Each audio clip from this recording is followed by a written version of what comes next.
Eh bien, on revient dans ce studio pour l'actu décalé où nous parlons de la police républicaine face aux défis sécuritaires. Il faut donc rappeler un peu qu'avant 2016, la peur était au ventre des Béninois. Certains ne pouvaient pas voyager sur nos routes de nuit. Les bus étaient braqués, les banques étaient braquées et les Béninois peut-être ont déjà oublié cela, mais c'était une réalité. Les villes de Cotonou, les banques, il y a eu des tueries, des policiers qui en ont fait les frais et puis finalement, à l'arrivée de ce gouvernement, il y a eu la fusion entre la gendarmerie et la police d'avant, donc pour pouvoir donner lieu à la police républicaine qui aujourd'hui a sécurisé tout le territoire national. Quels sont alors les défis sécuritaires en ce qui concerne la police républicaine? Dispose-t-elle de tous les moyens qu'il faut? Est-ce que la police, les agents ne se débattent pas sans crier gare pour régler les problèmes? C'est de ces questions que nous allons en parler. L'autre numéro, c'est le 96 76 68 68. Nous allons vous ouvrir la ligne dans quelques minutes, le temps de laisser donc mes débatteurs intervenir. Laurent Roland, Tony Kess, Adrien Tchomakou sur ce plateau, la police républicaine face aux défis sécuritaires. Est-ce que tout est rose? Pas du tout, Mauril. Tout n'est pas rose. C'est vrai que chaque citoyen, chaque Béninois doit assurer sa propre sécurité. Ça, il faut que les gens le comprennent, puisqu'il n'y a pas d'effectif. Et même s'il y avait d'effectifs, on ne peut jamais mettre à la disposition de chaque population, chaque individu, un policier pour pouvoir le sécuriser. Donc, nous sommes tous, chacun en ce qui nous concerne, gardiens de notre propre vie, gardiens de nous-mêmes. En réalité, on a constaté, tel que vous l'avez dit, qu'avant l'arrivée de Patrice Talon en 2016, il y avait eu regain d'insécurité. Il faut avouer que l'insécurité est cyclique. L'insécurité est cyclique et ça ne vient pas à un moment. Et quand la période passe, ça reprend un peu, après il y a calmie. Et d'ailleurs, nous allons vers une période d'insécurité. Tout à fait. La période des fêtes. On a commencé, on a entamé la période d'insécurité. Et ça, c'est les 3 derniers mois de l'année. C'est général dans presque tous les pays africains. En réalité, les voleurs doivent user de tout dont ils disposent pour atteindre leur appât, pour avoir ce dont ils ont besoin pour pouvoir célébrer la fête comme tout le monde. Donc, c'est évident à ce qu'il y ait insécurité à la veille des fins d'année. Ce qu'il faut dire, on retient que quand Patrice Talon est venu, il y a eu beaucoup d'actions qui ont été menées en matière de lutte contre l'insécurité, des actions qui ont fortement porté leur prix. Et il faut dire que on a constaté que la mobilisation était au top niveau. Il y avait une lutte farouche contre l'insécurité. On est allé même jusqu'à fusionner la police et la gendarmerie. Une fusion qui, jusqu'à ce jour, a du plomb dans l'aile. Parce que ça, c'est un autre chantier que vous voulez ouvrir. On pourra revenir là-dessus après dans une autre émission. Parce que ça ne va pas toujours. Mais il faut dire que on a connu déjà 4 directeur de la police sous Patrice Talon. On a vu d'ailleurs Moukaïla qui a quitté l'étranger, qui est venu. Et puis bon, les malfrats ils sont très nombreux à être neutralisés. Chaque directeur général de la police vient avec sa méthode, sa stratégie et positionne ses éléments, ses hommes de main pour pouvoir atteindre ses objectifs. On a vu aussi Rounokbe qui a été le premier directeur général de la police républicaine. C'est le général Rounokbe qui a été le premier directeur général de la police républicaine sous Yahi, comment on appelle, Patrice Talon. Et c'est après qu'il y avait un problème et son adjoint Yaya est devenu maintenant directeur général de la police républicaine. Donc, sous Patrice Talon, on a vu Didier Atou, on a vu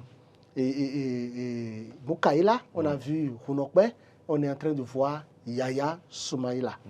Ce qu'il faut dire, c'est que de façon générale, et ce qui est d'ailleurs relatif, c'est qu'il n'y a pas tellement d'insécurité au Bénin actuellement.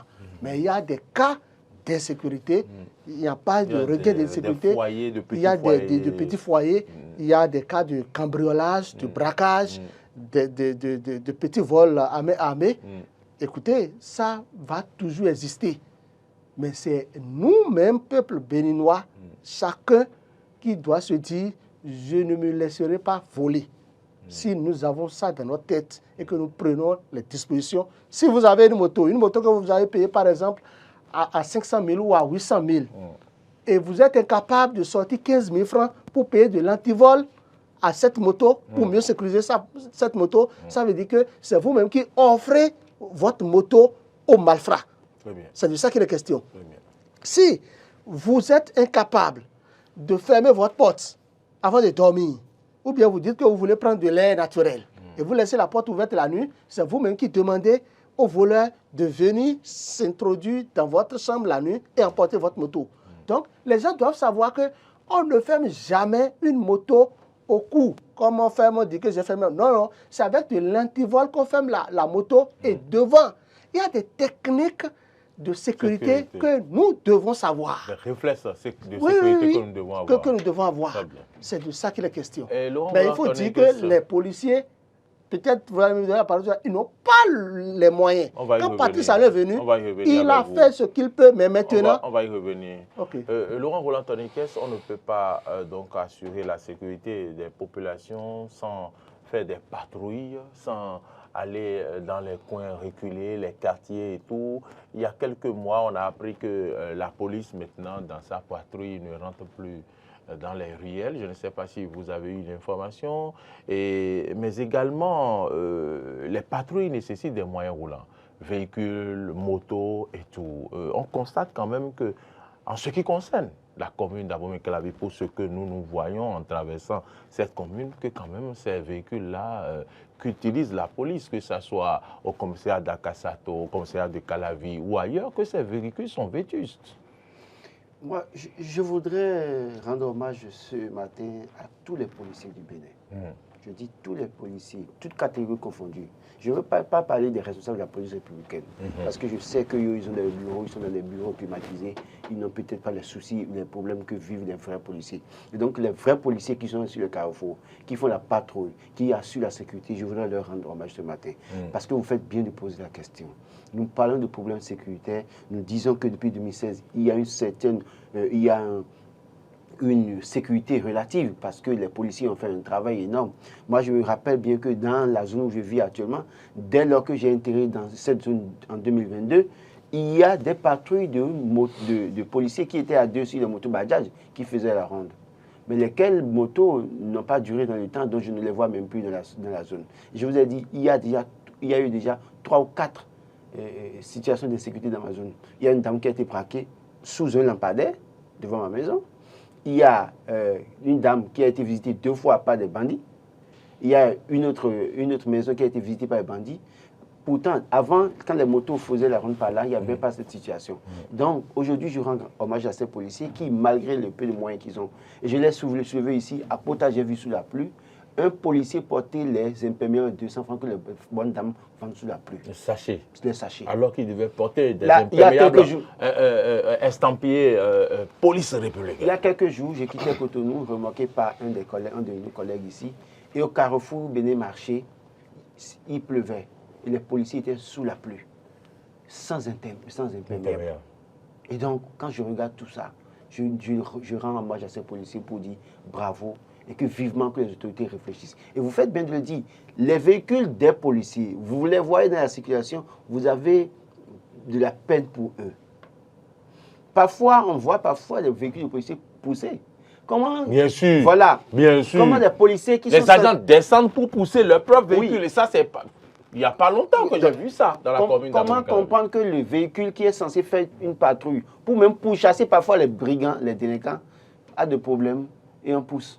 Ça veut dire que le voleur peut partir facilement, dans une certaine mesure. Donc, moi, je crois qu'aujourd'hui, un problème, on règle le problème de sécurité, mais il reste beaucoup à faire. Beaucoup à faire. Écoutez, je prenais simple. Allez au niveau de Goudron Move, la voie qui mène au commissariat de Akasato, impraticable. L'entrée de la rue, là, c'est difficile déjà de rentrer sur le Goudron Move en question. Mais quand vous devez rentrer dans la rue aussi, la voie est impraticable. J'ai pris par là, pas plus tard, qu'hier encore avec ma voiture, difficile de circuler. Le téléphone crépite, on va commencer par recevoir les appels. Prenez la voie qui amène au commissariat de Calavi. Et c'est là qu'il y a le siège de l'ANCB. Regardez l'état de la voie. Et là, on va appeler les policiers à tout moment pour dire descendez, il y a braquage à tel niveau. Quand vous regardez la voie, vous avez pitié pour les policiers. Et quand ils rentrent, je me demande la manière dont ils vont souffrir de coups battus. C'est pas bien. Donc je crois que, oui, ils font un travail énorme, d'accord, mais il reste beaucoup à faire pour la police. Parce que ce sont nos frères, ce sont nos sœurs. Ce sont nos frères, ce sont nos sœurs. Je sais que ce qu'on dit parfois, ça dérange parfois les responsables de la police républicaine. Mais ce n'est pas vrai. Mais ce que nous voyons, j'invente parce que je dis... Mais venez dans la commune, par exemple, d'abord. Je suis allé dans la rue la dernière fois, difficile de circuler. Difficile de circuler. Et la voie est dégradée, totalement dégradée. Et comme ça, est-ce que vous pensez que les policiers peuvent intervenir en toute vitesse? Ce n'est pas possible. C'est pas possible. Donc, je crois qu'il y a beaucoup à faire aujourd'hui. Tout le temps, écoutez, au niveau du garage central... Les efforts sont faits, mais il reste encore le garage central, là, l'annexe du garage central à côté du tribunal de Calavi, là. Oui. Il n'y a pas de mois, vous allez voir des véhicules neufs sortis de là. Plaque rouge, avec des ministères ou je ne sais quoi là. Il n'y a pas de mois. Régulièrement, quand vous passez, vous allez voir des véhicules neufs. Des pick-up là. Mais qu'est-ce qu'on attend pour donner... J'ai oublié de signaler qu'à la réalisation, c'est le jeune et compétent Marcel Yedo avec Alain Alou au son. La ligne elle est ouverte à partir de ce moment. Vous pouvez nous appeler au 96 76 68 68 alors qu'il sonne exactement 9h15 dans tout le Bénin. On vous donne 15 minutes d'intervention. C'est maintenant. Monsieur Moril, vous devez comprendre que des policiers souffrent. Des policiers souffrent, disons la vérité. Parfois, ce n'est pas des policiers, les policiers souffrent. Non, si je dis les gradés ne souffrent pas. Ils sont aussi des policiers. Et les véhicules, est-ce que c'est pour les grader ou bien c'est pour envoyer sur le terrain pour que les policiers s'en servent? Parce qu'on voit des gradés dans des véhicules climatisés, alors que sur le terrain, les commissariats ont besoin de véhicules. Les gradés sont toujours dans des véhicules climatisés. Bureaux climatisés. Et bureaux climatisés. Quand je dis gradés, ce n'est pas ceux qui sont dans les commissariats. Hein. Le commissaire souffre. Écoutez, moi j'ai vu, c'est moi, j'ai vu de mes yeux. Quand vous quittez le carrefour qui mène sur tout là, avec Rekou, pour aller à Calavi, comment vous appelez ça, Calavi, Botalaba, j'étais dans mon véhicule et j'ai vu le commissaire Souma, le commissaire d'Abomey Calavi.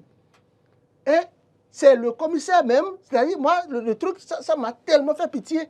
Et pourquoi vous appelez son nom? Il faut que j'appelle son nom. Parce que, non, écoutez, je ne mens pas. Celui qui m'a n'appelle pas de nom. On connaît qui est commissaire de Calavi. Le monsieur, je te dis, hein, ces éléments sont descendus et lui-même, il était descendu. Il poussait le véhicule. Et j'ai dit, ah, ça c'est le véhicule du corridor, ça. Hein. Vous savez ce qu'on appelle véhicule du corridor? C'est un véhicule d'intervention rapide. Le véhicule doit être en forme. Quand on dit qu'il y a braquage, c'est-à-dire, sur le corridor, le malfrat ou le véhicule braqué ne doit pas vous dépasser. Et c'est le véhicule qu'on pousse. Et c'est le commissaire même qui pousse. Je dis, mais ça c'est le commissaire qui pousse. Hein. J'ai dit, mais on est dans quel pays? Ça, c'est le véhicule du corridor, ça. Mais tu vois, ça veut dire quoi? Un véhicule du corridor qui ne fonctionne pas, il n'y a même plus de véhicule. D'abord, le commissaire même n'a pas de véhicule. Et il n'y a plus de véhicule pour intervenir dans les ruelles. Vous voyez ça? Et ils ont une obligation de résultat. Vous avez oublié de parler de la voie qui mène au commissariat. La voie qui mène au commissariat pour effectuer 1,5 km de la voie bitumée qui mène au commissariat, vous allez faire banalement 30 minutes. Ouais.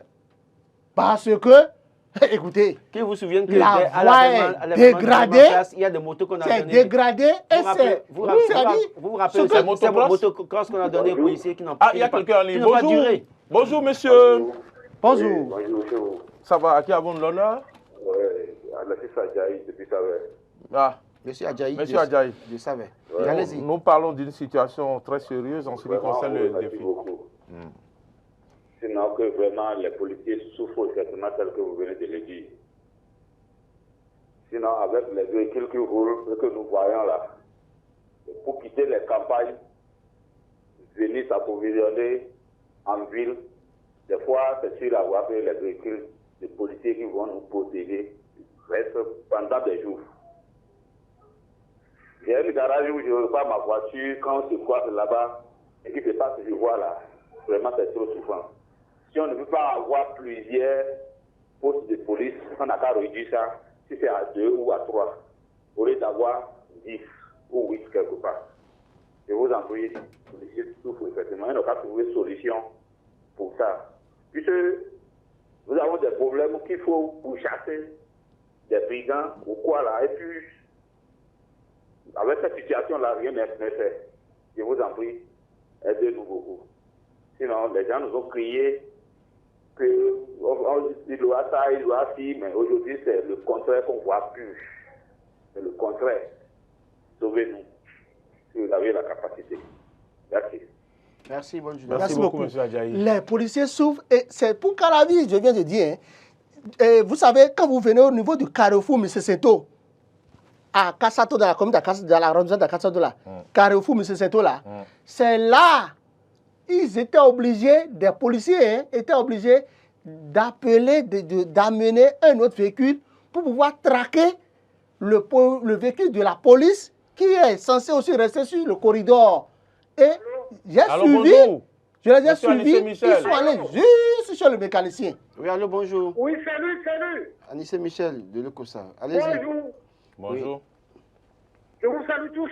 Nous vous saluons Nous aussi. vous répondons. Vous comprenez? Mitok Ben Milan. Donc, la soirée attend. Vous me tombez attend. Merci. Vous comprenez? Eh on. Yo, sécurité.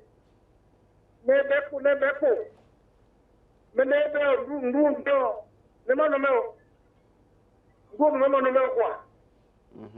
Mais beko, moi, tomber à Jokara. Eh on, Monsieur Romitan.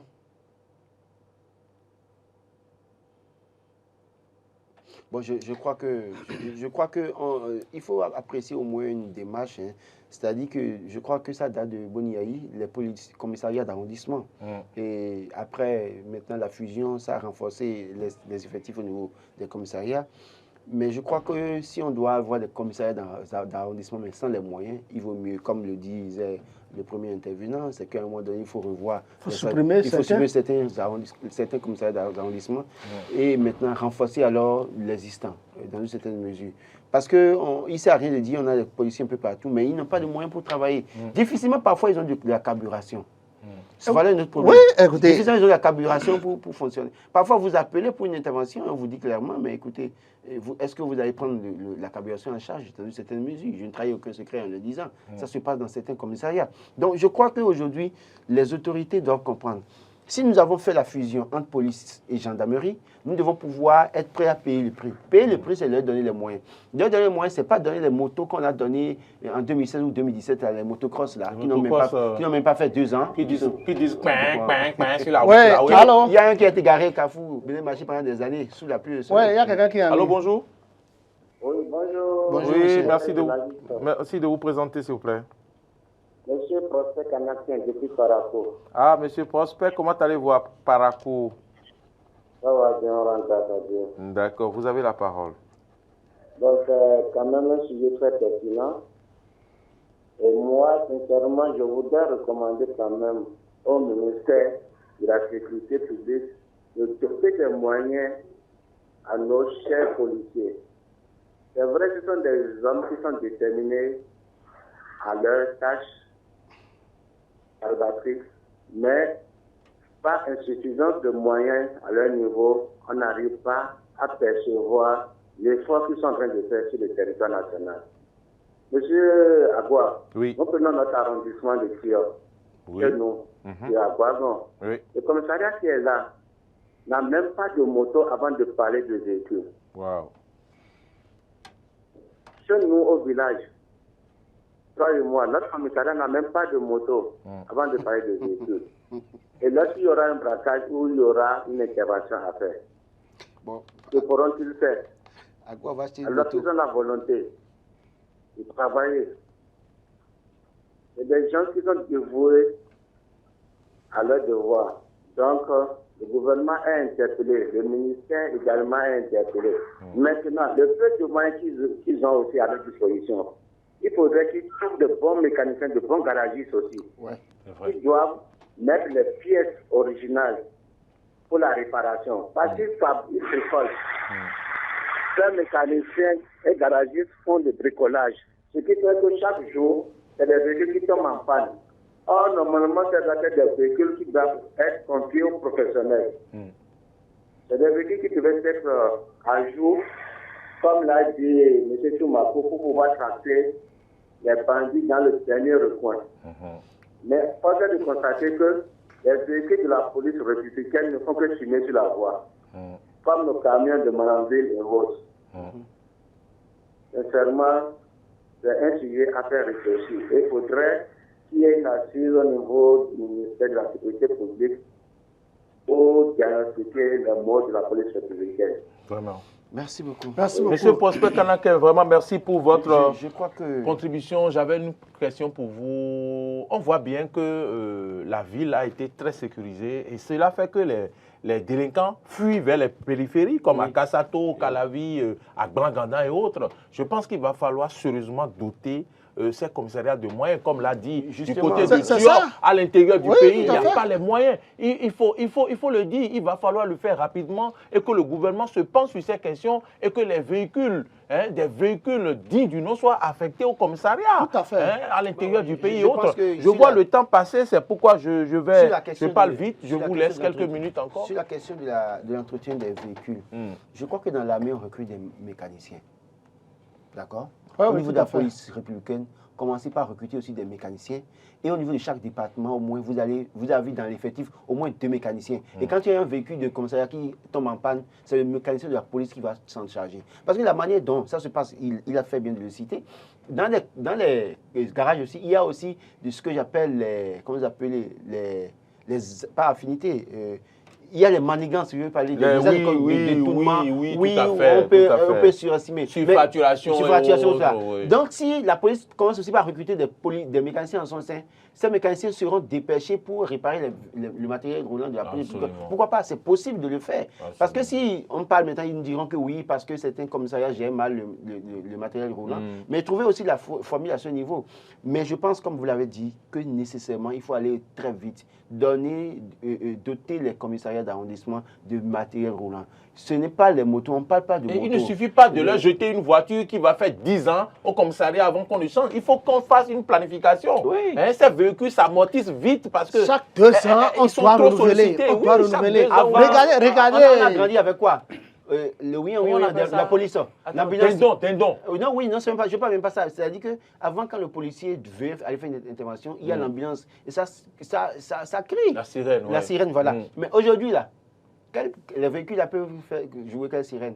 Et qui va céder passage à ces véhicules-là? C'est vrai. Non, donc il y a un problème. Monsieur Moril, je voudrais demander à toute personne de bonne volonté, les députés à l'Assemblée nationale qui brassent des millions, des centaines de millions, il faut qu'ils soient... Écoutez, les députés brassent des millions, c'est quoi ça? Il faut qu'ils sortent un peu de millions pour pouvoir doter de matériel. C'est leur salaire. Allez à Kassato, le commissaire a dit à Kassato là, c'est son véhicule, il l'utilise pour pouvoir faire des interpellations. Le commissaire Assouma, Daboum et Calavi, c'est son propre véhicule. Mais écoutez, ça dit par un moment, vous avez envie de couler là, de pleurer. Vous n'allez pas loin. Ne pleurez pas sur ce plateau. Monsieur Kanaké qui a parlé maintenant a dit qu'à Tior, chez Agouagon, il n'y a pas de véhicule. Il y a le député Agouagon. J'envoie mon véhicule là-bas. Non. À la fin de l'émission, prenez mon véhicule, amenez ça au commissariat de Tior. Alors bonjour, le dernier certainement, bonjour. Il est parti. Non, il est là. Mais sa voix, on ne l'entend pas. Allô? Vous avez vu, non? Il y a quelqu'un. On ne l'entend pas du tout. Il faut que les personnes de bonne volonté sorte les moyens. Il faut que l'État, Vous que voulez dans que le les budget députés- général écoutez, Vous de voulez que les 2000, députés sortent le salaire pour acheter des véhicules. ailleurs, que le quand- gouvernement Non, non. leur dote de matériel Répondez à ma roulant. question. Non, ailleurs. Que, écoutez, il y a aussi un phénomène fait que je ne voudrais pas évoquer, Non. mais je vais en parler un tout petit peu. Il faut que dans les unités de police, que les frais de patrouille de fin d'année soient mis effectivement à la disposition des policiers. C'est très important. Parce qu'il faut motiver les gens. Non, Adrien Tchoumakou, C'est un travail à haut risque. quand vous parlez de bonne volonté, j'estime Bon, que je- les je- sais de quoi il parle. Je constate que pour parler des défis sécuritaires, les problèmes des policiers, on ne peut pas Je parler de souhaite ça vivement en 30 minutes, que nous organisons un plateau pour ça, pour évoquer. Parce que le problème est tellement Quand vous profond. demandez aux bonnes volontés d'acheter un véhicule pour les policiers, ailleurs, quand vous faites ça, vous avez des facilités fiscales. Oui. D'accord. Donc, vous n'avez pas demandé à l'opérateur qui déjà est sous le poids des tasses d'aller encore faire véhicule donné. Il faut que des gens Il faut le commencent à gouvernement jouer. prévoir, mettre en place un mécanisme pour Le accompagner gouvernement le fera. bonne volonté. Le gouvernement est à l'écoute. Il ne va pas le faire. Je pense quand même que On la ne veut plus voir les situation... policiers il va falloir. avec un perméable de 200. On ne veut plus voir les policiers sous la pluie n'importe comment sans protection. On ne veut plus les voir au soleil sans protection. Que l'État donne les moyens, que l'État leur donne des véhicules de fonction. Les jeunes policiers souffrent. Vous ne les voyez pas à un moment. Excusez-moi, je ne vais pas le dire. Avec leur tenue qui se détériore, c'est dit, mais quelqu'un. Le problème que vive la police républicaine, que vit plutôt la police républicaine est plus profond en ce qui concerne les défis sécuritaires. Les défis sécuritaires, c'est également les moyens à disposition, c'est également les conditions de travail. Il va falloir que les policiers soient à l'aise dans leurs fonctions, que ceux qui sont au bureau, dans les unités pour pouvoir travailler, puissent avoir des bureaux décents, des conditions décentes pour mieux réfléchir, pour sortir donc des plans en ce qui concerne les défis sécuritaires, mais également sur le terrain, les véhicules, les moyens et les primes et tout, il va falloir s'y pencher. On sait que le directeur de la police républicaine, comment il s'appelle, le général Soumaïla Yaya, fait beaucoup et se penche chaque jour que Dieu fait sur la situation des policiers. Mais comme on le dit, tant qu'il reste à faire, rien n'est fait. Et on espère que les jeunes réclament leur galon depuis 2016. On espère que dans les prochains mois, ils n'ont pas connu une augmentation seulement de galons depuis 2016. Tous ces problèmes seront réglés. On espère que dans les prochains mois, il y aura vraiment un changement conséquent et visible sur le terrain, surtout en ce qui concerne les véhicules et les moyens roulants. Merci à toutes et à tous de nous avoir suivis. Le problème de galon. Laurent Roland-Tadekes, merci. C'est moi. Adrien Tchoumakou, les jeunes policiers veulent qu'on leur donne leur galon. Bonne suite de nos programmes. C'était Marcel Iedo donc, à la réalisation de cette émission. Allez à l'eau au son. Et Martin Toïnsé à la diffusion. Modeste, on répondit sur nous aurait permis de nous faire voir sur les plateformes, les différentes plateformes. Merci à toutes et à tous. Je vous souhaite un agréable week-end. Portez-vous bien, prenez soin de vous et surtout attention sur nos routes si vous devez voyager.